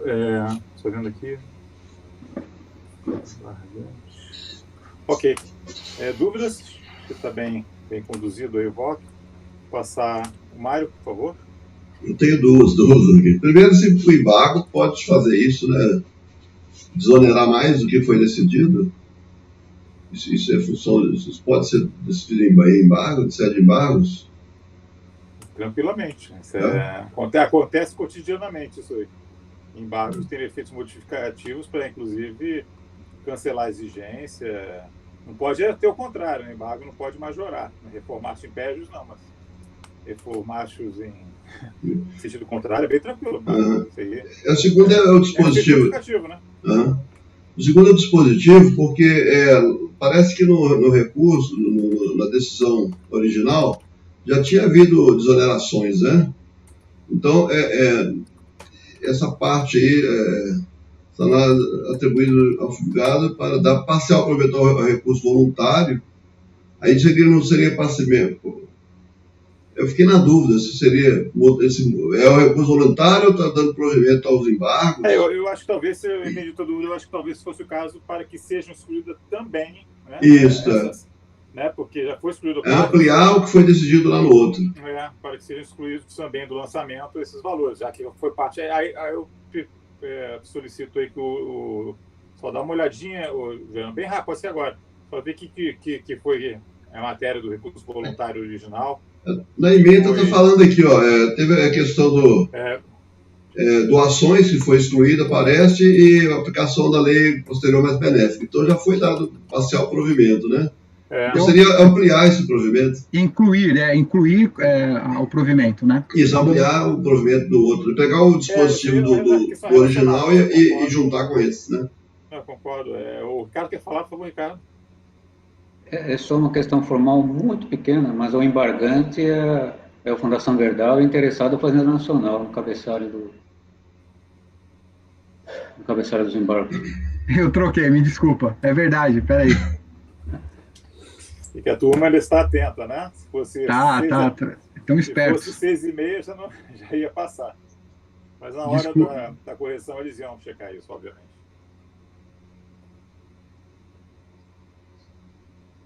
Bom, quer que eu faça agora o dispositivo, presidente? Eu ajusto aqui e a gente combina, mas é só tá que bom. Eu vou colocar aqui para que sejam também excluídas do lançamento essas cobranças aí, não tem problema. Mas é importante a gente ter concluído aí a parte de fundo aí na questão. Eu vou pedir então para o Mário se pronunciar, se acompanha, se não acompanha o voto do relator, presidente. Martim. Acompanho também. Ricardo. Acompanho. Também acompanho. Caio. Acompanho. Leonardo. Também acompanho. Eu também acompanho. Então, isso vai ser admitida também no acordo de custo voluntário. Essa exclusão aí, que era um fato que já existia, né? Um fato de direito que já existia à época do julgado e não foi levado em consideração. Eu acredito que seja... o Martin Ford Rocket deve ter sido do Gilson, esse colega que tinha nosso aí. Ele saiu daqui, ele era representante dos contribuintes, mas ele saiu tão apressado que devolveu o notebook e não pôde depois realizar a formalização dos acordos. Então sobrou para vários colegas aí a formalização. Vocês estão antigos, o Martim e Rony já estavam nessa turma aí. Sim, já estamos aí. Não, o Martim está nessa turma... Negócio de 2007 ele já estava ali. A fundação. Martim, nunca saiu dessa turma, né, Martim? Não, entrei em dezembro de 2015 e nunca saí. Então, ele conhece todo o histórico. Eu vim de outras já. Então, eu rodei um pouquinho mais. Então, por favor, Juliano, 195. São duas empresas, 95 e 96, mesma empresa. Se você puder esclarecer a diferença e parte. A diferença, um é patronal e terceiros, a contribuição, o primeiro, o 195, e o outro é parte descontada do segurado. Teve aí até uma discussão sobre a aplicação do valor retido, mas no outro, tá? Então, pode aqui, traço de crédito tributário lançado pela fiscalização. Eu vou diretamente aqui para a presente notificação fiscal de lançamento de débito teve como fato gerador a remuneração pagas ou creditadas a segurados e empregados, contribuintes individuais da empresa, obtidos a partir do confronto das informações declaradas nas guias de recolhimento do Fundo de Garantia de Tempo de Serviço, e informações à Previdência Social, GFIP, e Guia de Previdência GPS. Foram deduzidos do presente lançamento o recolhimento efetuado pela empresa em GPS e os valores pagos a título do salário família, conforme relatório de documentos. As remunerações creditadas aos segurados contribuintes individuais, Eduardo, cito os nomes, todas a título de prolabore foram declaradas em GFIP no período de 2 de fevereiro de 2003 a 11 de 2005. As remunerações pagas e creditadas aos segurados empregados foram declaradas em GFIP, as retificações dos períodos de fevereiro, novembro a novembro de 2005, inclusive deve ter sido salário nos anos. Na impugnação, o interessado apresentou defesa, alegando em síntese que o método utilizado é da apuração por amostragem, o que não comporta a real dimensão dos débitos apurados, sendo sempre lançados a maior, a multa de juros aplicada na NFLD capitulou a multa de 24%, visto o artigo 35 da Lei 8.212 de 1999, regulamento do decreto 3.048/99, tal exceção é abusiva, o que aumenta o valor do débito em monta, que inviabiliza a atividade da empresa, invisibilizando da empresa, ou seja,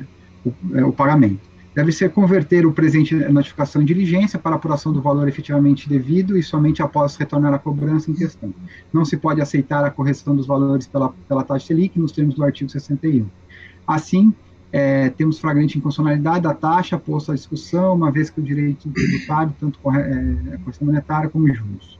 A correção monetária e juros foram a hipótese da sentença judicial, ato ilícito, só permite a aplicação de tais mecanismos desde que haja lei que nesse sentido, e ele vai nessa forma.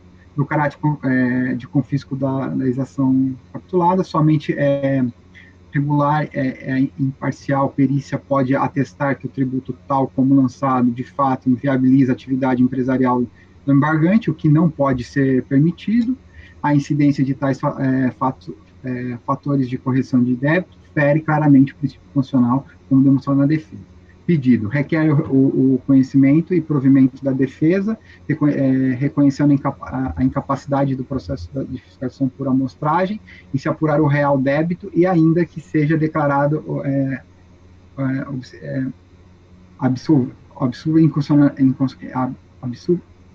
inconstitucionalidade das execuções capitalizadas na NFLD. A competência para julgamento foi prorrogada para a DRJ, pela portaria 535 do acórdão. A tese de defesa não acolhida pela DRJ, a primeira instância do contexto administrativo, no acórdão ACO, em síntese, foi consignado que é válido o lançamento em análise realizado pelas diferenças entre o declarado em GFIP e o recolhimento em GPS efetuados pela hora recorrente. Não é correta a alegação da hora recorrente de que o lançamento foi realizado por amostragem, é correta a aplicação do acréscimo dos legais Selic, aplicado à multa de ofício, não é cabível a alegação de que o valor lançado inviabiliza a atividade da empresa por ser confiscatório, não é cabível a realização de diligência e perícia contábil ao caso em tela, por não estarem presentes os pedidos de requisitos estabelecidos no inciso 4 do artigo 16 do decreto 70.235. Trata-se de crédito derivado do abatimento da GFIP e GPS. Resta evidenciado, assim, que o interessado não logrou demonstrar os fatos extintivos que ele argui. No recurso voluntário, interposto em 5 de setembro de 2008, o sujeito passivo reitera ipsis literis as suas alegações realizadas em sede de impugnação.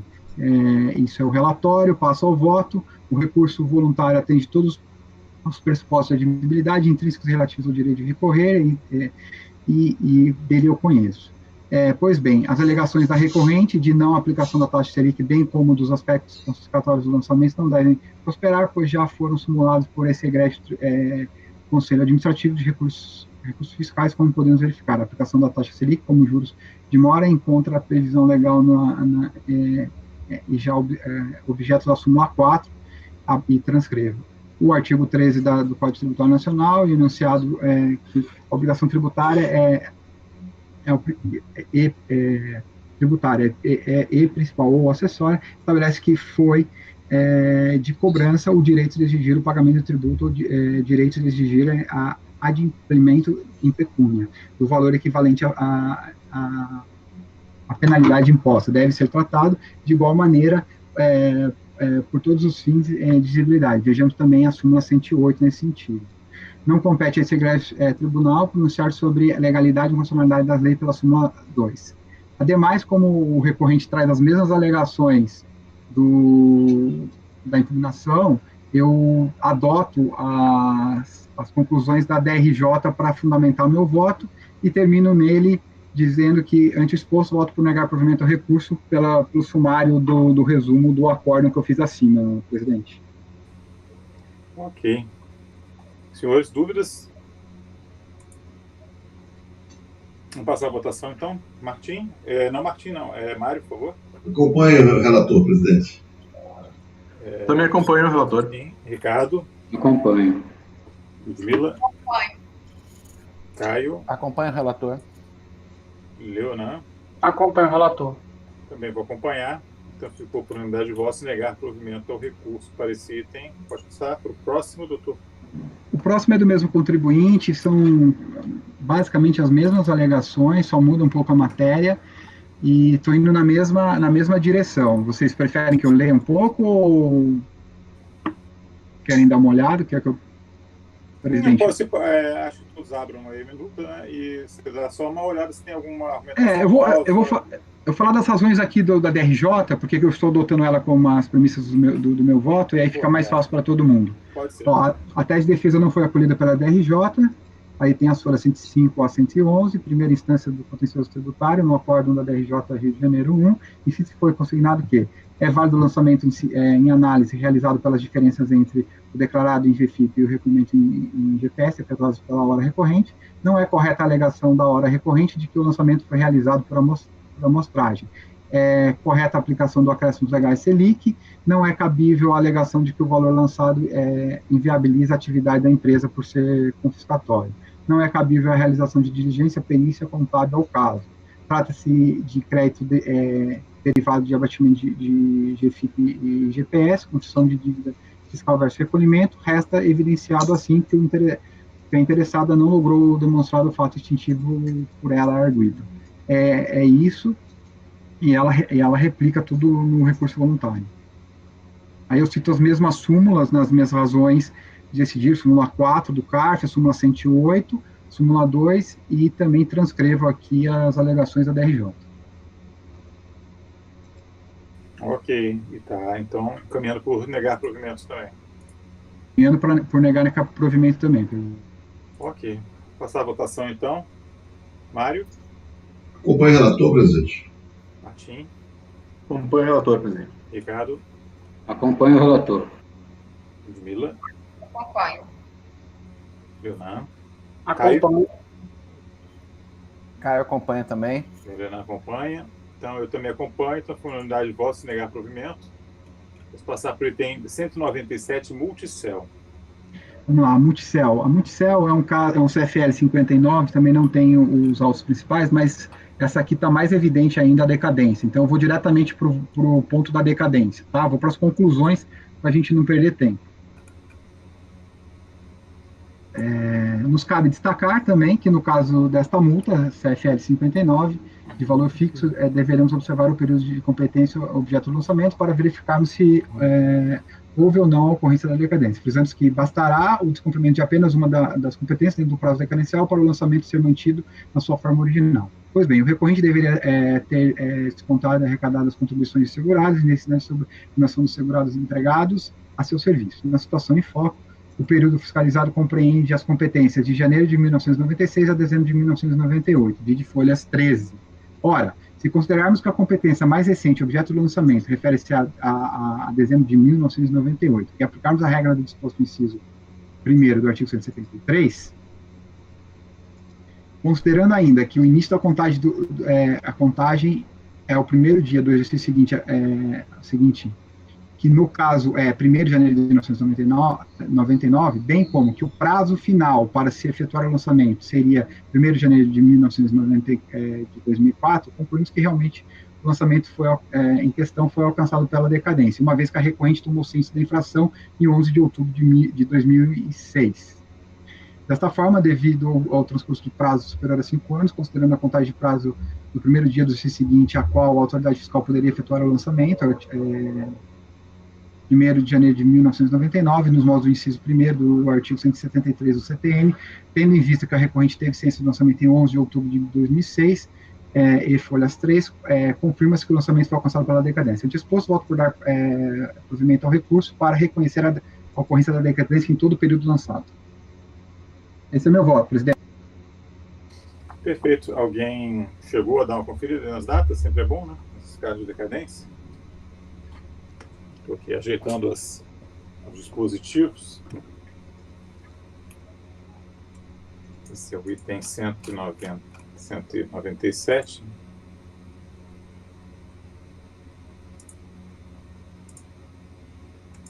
Se todos estão de acordo, eu passo a votação, então. Mário? Acompanhe o relator, presidente. Martim? Acompanho também. Ricardo? Acompanho. Ludmila? Acompanho. Caio? Acompanha o relator. Leonan? Acompanho o relator. Eu também acompanho, então ficou por unanimidade de votos dar provimento ao recurso no 197. 198, então. O 198 e 199 é do mesmo contribuinte, tá? O primeiro é segurados e o segundo é patronal. Mas eu vou precisar ler porque realmente eu preciso ver uns detalhes que eu não me recordo de cabeça, tá, presidente? Ok. Dos lançamentos correlatos, de acordo com a autoridade lançadora, folhas 98, além desse lançamento, NFLD 35.794, 489, 5, período de apuração, dezembro de 97 a setembro de 2014, há outros lançamentos correlatos à autoinfração e notificações fiscais e lançamento de débito, sendo que o NFLD 35794.409/9 também será apreciado por esse respeitado colegiado nessa sessão de julgamento. Vejamos, aí eu transcrevo aqui, trago a parte que traz quais são os lançamentos correlatos. Do lançamento, eu vou diretamente aqui ao relatório de notificação fiscal do lançamento do débito. Trata-se de crédito previdenciário, lançamentos são compostos de levantamentos de diferença não declarada em GFIP FPA, folha de pagamento, anterior a GFIP FPG, folha de pagamento declarado, GFIP FSG, Prolabore, não lançados em GFIP, que discrimina os valores que serviam de base de cálculo para as contribuições apuradas da folha de pagamento da empresa. Foram deduzidos os valores recolhidos para a Previdência Social através das guias de recolhimento. 2. Essa fiscalização através do análise de procedimento fiscal X. Esteve lá no dia 10 de 11 de 2004 para dar início à auditoria fiscal, emitindo o termo de intimação apresentado TIAD em 10 de 11 de 04, solicitando toda a documentação para a realização do trabalho de fiscalização. O débito de questão refere-se à contribuição devida ao INSS, destinadas à Seguridade Social, correspondente à contribuição descontada do segurado, empregado, e não repassadas à Previdência Social. Vou lá para o lançamento, trata-se de notificação de lançamento, no valor de 41 mil, já falei quais são as competências da impugnação. A empresa foi notificada do lançamento em 7 de 1 de 2005 e apresentou impugnação tempestiva, conforme documento de folhas 241, por meio de instrumentos de folhas 87 e 96, acompanhado dos anexos 97 a 233, comprovando a legitimidade do segmentário da impugnação, conforme documento de folha 105 a 109. A peça impugnatória contém o pedido de revisão da notificação lavrada, em síntese, pelos seguintes argumentos. Com fundamento no artigo 37 da Lei 8.200, parágrafo 1º da Lei 8.202/91, apresenta a defesa tempestiva, cujas razões de fato e de direito seguem abaixo, a fim de que seja acolhida a declaração de nulidade de improcedência ou da retificação do lançamento ou ordem impugnada. Aduz a ausência de termos de inicial da ação fiscal, a intimação para a apresentação de documentos do mandado de procedimento fiscal nas notificações lavradas contra a empresa, o que impede de tecer sua defesa, pois não tem como precisar a data inicial da ação fiscal, nem quais os documentos solicitados e analisados pela fiscalização. Acredita que, por ser uma empresa prestadora de serviço, possui créditos a receber, aos quais somados superam o montante do débito apurado. Ressalta que a conclusão da ação fiscal com a lavratura do NFLD 35794.490, 35794.489.5 e a autoinflação 35794.491.7 foi feito sem atentar para as condições especiais da empresa de cedente e não cessionária de mão de obra, sem a observância do rito processual estabelecido no direito previdenciário objetivo e nas normas que regem o controle de legalidade dos atos administrativos pela administração pública, violando o princípio da segurança jurídica.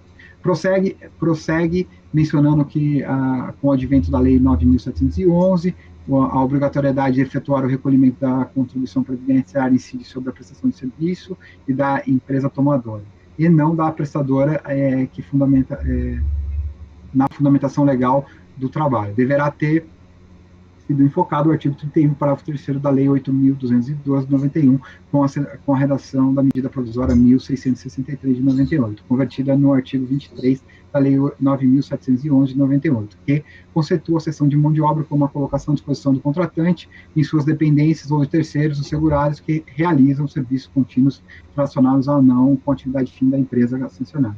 Menciona que a obrigatoriedade de recolhimento das contribuições por parte da empresa prestadora era compreensível antes antes da Lei 9.711/98, uma vez que a empresa tomadora respondia solidariamente com a empresa prestadora pelas obrigações previdenciárias decorrentes da cessão de mão de obra. no mesmo diapasão, entende que a referida lei criou modalidade substituição tributária, acertado o artigo 128 do CTN, determinando que os tomadores de serviço afetados a retenção de 11%. Ou seja, ela traz um monte de alegação de retenção aqui que não tem cabimento nenhum. Entende que na aferição indireta é cedido que o procedimento de aditamento serão fundamental no artigo 33, caput da Lei 8.212, que não obstante para haver débito apurado por aferição indireta, necessário fosse procedimento de obrigatoriedade do auto de infração. Tem um pedido aqui de operação concomitante. Vou diretamente aqui ao acórdão, que eu também trato aqui, senão vou ser muito repetitivo, presidente. A tese de defesa não foi acolhida pela DRJ-BEL, e folhas 259 a 267, primeira instância do contencioso tributário, lição a qual foram refutadas cada uma das insurgências do contribuinte por meio das razões que passam a sumarizar em tópicos. Preliminar de nulidade, a DRJ refuta a alegação da hora recorrente de nulidade dos lançamentos por falta do termo inicial da ação fiscal, da intimação para a apresentação da documentação do mandato do procedimento fiscal, acarretando suposto cessamento de defesa, uma vez que consta do procedimento fiscal em foco todos os requisitos e termos e documentos necessários para a lavatura do lançamento fiscal e a devida ciência do sujeito passivo nos termos da legislação vigente à época, bem como o descabida alegação de cessamento de defesa, considerando que todos os fatos foram claramente descritos para fiscalização juntamente com o embasamento legal, e cito os trechos aqui da DRJ. No mérito, o órgão julgador da primeira instância administrativa tributária federal, após analisar ponto a ponto a impugnação, concluiu que a recorrente não apresentou provas que ele disse o crédito tributário resultante da prestação do presente notificação, considerando o crédito tributário previdenciário procedente. O recurso voluntário, interposto em 1º de julho de 2008, o sujeito passivo apresenta sua peça recursal abordando as seguintes tópicos. Em preliminar, os fatos da fiscalização, os orçamentos de defesa, do mérito, do ônus da prova, da apuração contábil do lançamento, decadência. Conclusão. Em conclusão, em seu recurso voluntário, o recorrente afirma: observa-se claramente na análise real dos fatos que a empresa teve seu direito de defesa cerceado, que a fiscalização não usou os critérios legais para fiscalizá-la, que a documentação apresentada não foi examinada em justiça, tanto que em nenhum momento foram afastados os períodos que estão realmente alcançados pela decadência, e na documentação contundente apresentada foi desconsiderada. Diante dos fatos e provas, dever desse Conselho apreciar este recurso voluntário, considerando procedente para que reformular o R-Acórdão guerreado determine nova fiscalização desta feita, dentro dos padrões da normalidade expurgados aos períodos alcançados pela decadência, eis que o direito deve ser exigido dentro do tempo especificado em lei. E quando não observado esse prazo, o direito fica extinto. Por isso, é o ato mais puro lidível. Vou para o voto. O recurso atende todos os pressupostos de admissibilidade da decadência. Inicialmente, nos cabe analisar a alegação de decadência trazida pela recorrente. Neste ponto, assiste razão a recorrente em relação ao prazo decadencial de 5 anos, posto que o tribunal simulou a matéria pela súmula 8. Pois bem, isto posto, devemos observar o estabelecido na linha B, daí eu trago aqui o voto e vou diretamente aqui para as conclusões. No caso em foco, observamos que o objeto do lançamento em discussão se refere a dezembro de 1997 a julho de 2004. A notificação de lançamento ocorreu em 7 de janeiro de 2005, e folhas 3. E considerando as folhas 43 a 48, comprova-se que houveram pagamentos parciais das contribuições previdenciárias nas seguintes competências. Aí eu coloco todas as competências que eu vi pagamento aqui.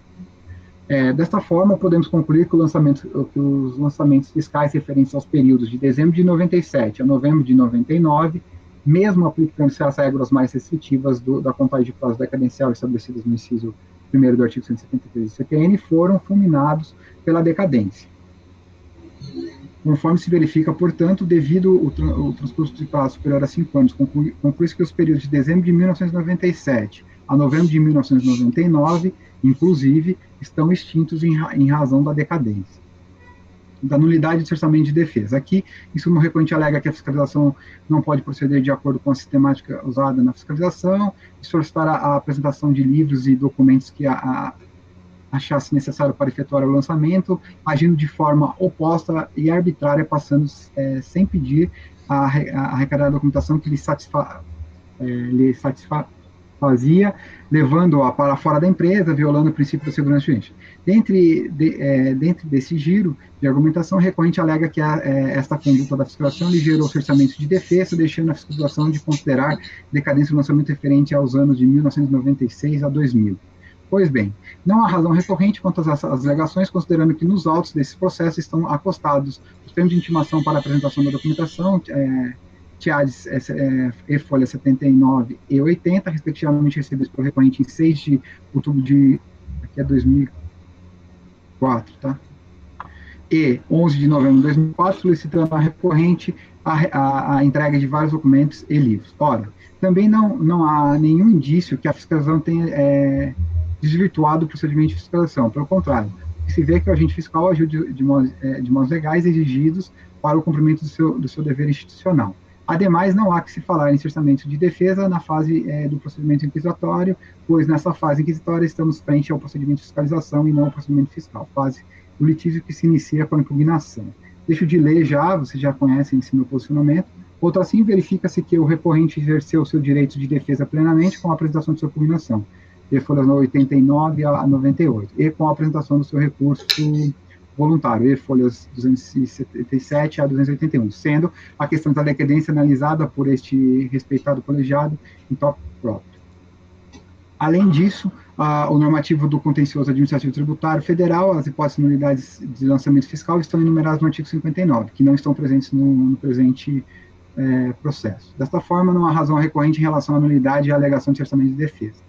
Do ônus da prova e da apuração contábil, nesse tópico, em síntese, o recorrente alega que caberia a fiscalização comprovar as ocorrências apontadas no lançamento lavrado, que o agente autuante ignorou os documentos contábeis que lhe foram colocados à disposição, caberia a fiscalização promover as diligências na empresa ou analisar melhor os documentos exigidos e lançado no livro razão.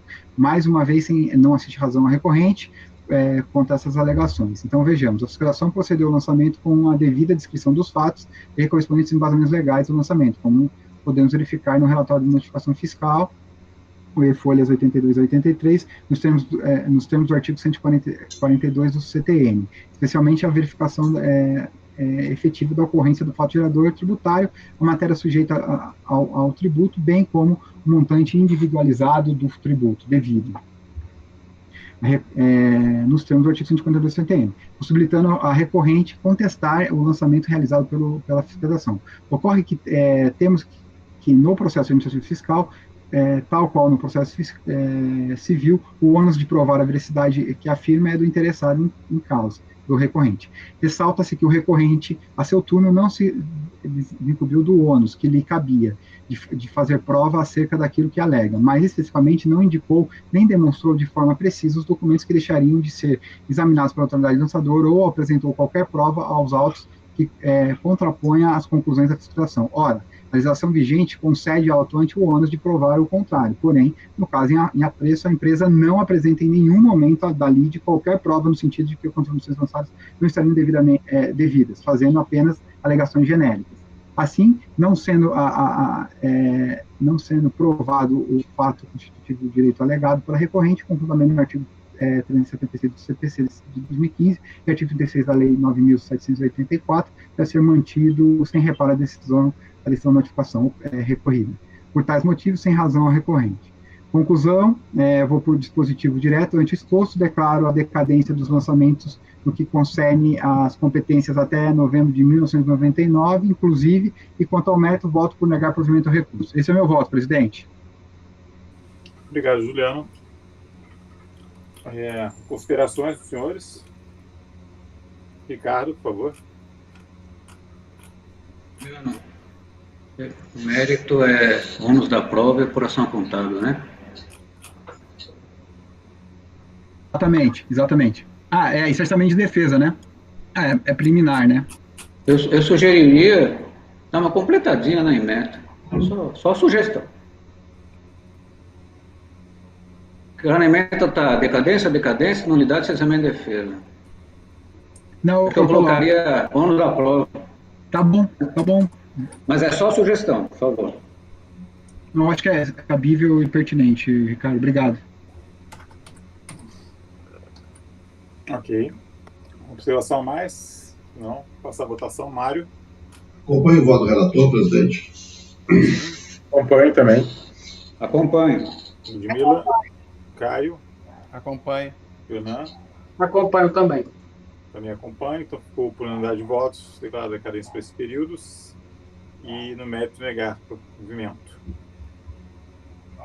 199, por favor. Presidente, quer dispensar a nossa assistente? Como fica? Posso Sim, continuar? qual o horário agora? São 5h31. Vamos dispensar. Vamos dispensar o apoio, que tanto nos auxilia, mas tem direito a descansar também.